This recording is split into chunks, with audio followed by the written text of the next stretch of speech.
एक बात अपनी जिंदगी में याद रखना, रामचरितमानस या सत्संग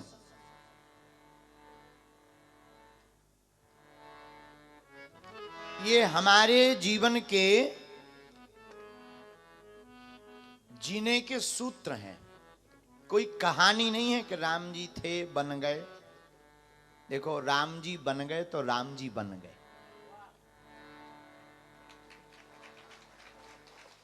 राम जी बन गए तो राम जी न बन जाते, न मर्यादा पुरुषोत्तम बन पाते। दूसरी बात, क्षमा करना आप लोग विद्वान लोग हो, लेकिन दूसरी बात, कल परम पूज्य श्री मुनि जी महाराज एक बहुत अच्छी बात बोल कर गए थे।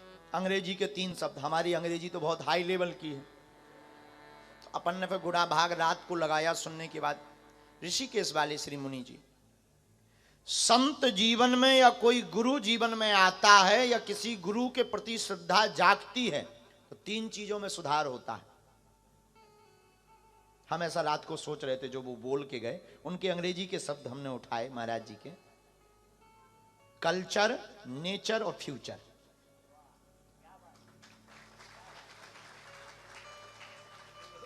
जब गुरु जीवन में आता है तो 3 चीजों का सुधार होता है। हमारा कल्चर सुधर जाता है, नेचर यानी प्रकृति का वातावरण प्रसन्नमय हो जाता है, फ्यूचर ब्राइट हो जाता है। लेकिन याद रखना, एक आदमी को, किसी मूर्तिकार को एक व्यक्ति ने कहा कि हमें एक भगवान की मूर्ति चाहिए, मूर्ति बनाओ। पेमेंट दिया, व्यक्ति जंगल गया, पहाड़ से 2 पत्थर लेकर आया, पत्थरों को रखा, छेनी उठाई, मूर्ति बनाने के लिए एक पत्थर को जैसे ही ठोकने लगा वो पत्थर रोने लगा। बोला सॉरी, बहुत दर्द हो रहा है, हमें मत पीटो और हमें मूर्ति नहीं बनना है। मूर्तिकार ने कहा कोई बात नहीं। फिर भी उसने कहा कि अगर सहलो तो ठीक है। पत्थर बोला नहीं, तो उस पत्थर को अलग रख दिया, दूसरा पत्थर उठाया, उससे कहा क्या तुम सहलोगे? उसने कहा हम तैयार हैं। मूर्तिकार ने छेनी हथौड़ा मारकर उस पत्थर से एक सुंदर भगवान की मूर्ति बनाई। मंदिर का मालिक आया, पैसा जमा किया, मूर्ति बड़ी सुंदर थी, पधारने के लिए ले जाने लगा, तब तक नजर बगल में पड़े पत्थर पर पड़ी, बोले ये भी दे दीजिए। तो मूर्तिकार ने कहा कि क्यों? बोले ये पत्थर, ये मूर्ति तो भगवान की हो गई, लेकिन भगवान के पास कोई आएगा तो नारियल कहां चढ़ाएगा? तो उसको नारियल फोड़ने के लिए ले गए। तो जो भगवान बने थे वो तो पुज रहे, और जो नारियल के लिए ले गए वे हर 15 मिनट में जय अंबे मैया, जय बजरंग बली, जय शंकर जी। अब हर 15 मिनट में उसे इंजेक्शन सा लग रहा। तो जो मूर्ति बना हुआ पत्थर था वो बोला देखा, अगर पहले तूने सह लिया होता तो तू भी हमारी तरह पूजता। अगर तूने पहले सह लिया होता तो तू भी हमारी तरह पूजता। इसलिए याद रखना, जो तपता है वो पूजता है। जो तपता है तप में वो पूजता है। और तुमसे भी प्रार्थना है कि तुम अपने कर्तव्य कर्म के लिए तपना प्रारंभ कर दो, तुम्हारा भविष्य बहुत ब्राइट होगा, तुम्हारी भी पूजा होगी। तुम्हारे काम की पूजा, गद्दी की पूजा, बिजनेस की पूजा। पूजा जरूरी ये नहीं है कि लोग अगरबत्ती लेके खड़े हो।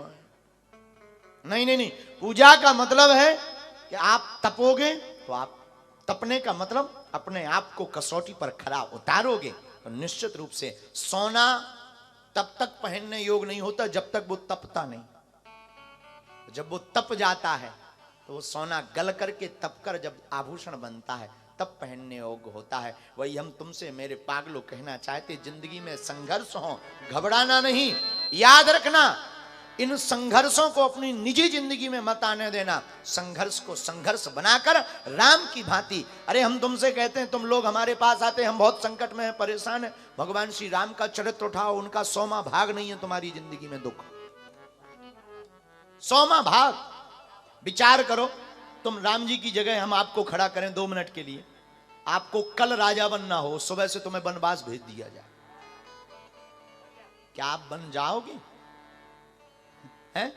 ये कहोगे भाड़ में गए पिताजी के वचन, तो भाड़ में गई वो माता जी हैं, भाड़ में गई, हमें अभी राजा बनना था, अभी सुबह सुबह बन, इतनी प्लानिंग कर ली, षड्यंत्र है हमारे साथ। ये तो बहुत घोर अंधविश्वास। नगाड़े बजवाओगे, रोओगे, तमाशा बनाओगे, ब्रेकिंग न्यूज चलवाओगे। और कल मुनि जी बहुत अच्छी बात कह गए, ब्रेकिंग न्यूज नहीं मेकिंग न्यूज होनी चाहिए। हम तुमसे प्रार्थना ये करना चाहते हैं कि राम जी कितने आदर्शवान हैं, राम के चरित्र से सीखो, संघर्षों से घबराओ मत, कोशिश करने वालों की कभी हार नहीं। आज नहीं तो कल तो सफलता को मिलना ही, चाहे वो परमात्मा प्राप्ति की सफलता हो, भक्ति प्राप्ति की या संसार की। दूसरी बात, एक बात और सुनिए, समुद्र में कितना पानी होता है? कई गिलियन मिलियन। हाँ जी या ना जी? बोलिए, होता कि नहीं? पर वो कई गिलियन मिलियन पानी किसी नाव को डुबा पाता है? कब तक नहीं? जब तक नाव में पानी नहीं आता। समुद्र में तो बहुत गिलियन मिलियन पानी है, लेकिन नाव को नहीं डुबा पाता। लेकिन जब नाव में थोड़ा भी पानी आ जाता है तो नाव डूब जाती है। वैसे ही तुम्हारी जिंदगी में लाखों संघर्ष रहे, तुम्हें कोई नहीं गिरा सकता जब तक उन संघर्षों को तुम अपने भीतर नहीं लोगे। अब वो संघर्ष अगर भीतर आ गए तो समझो तुम फेल हो गए। राम जी से सीखिए, राम जी बन गए तो वो बन गए, और आप भी तापस वेश विशेष उदासी 14 बरसु राम बनवास। आपको भी बनना है तो एक बात मेरी याद रखना पागलो, अपनी जिंदगी में कभी भी संघर्षों से घबराना मत, रोना मत।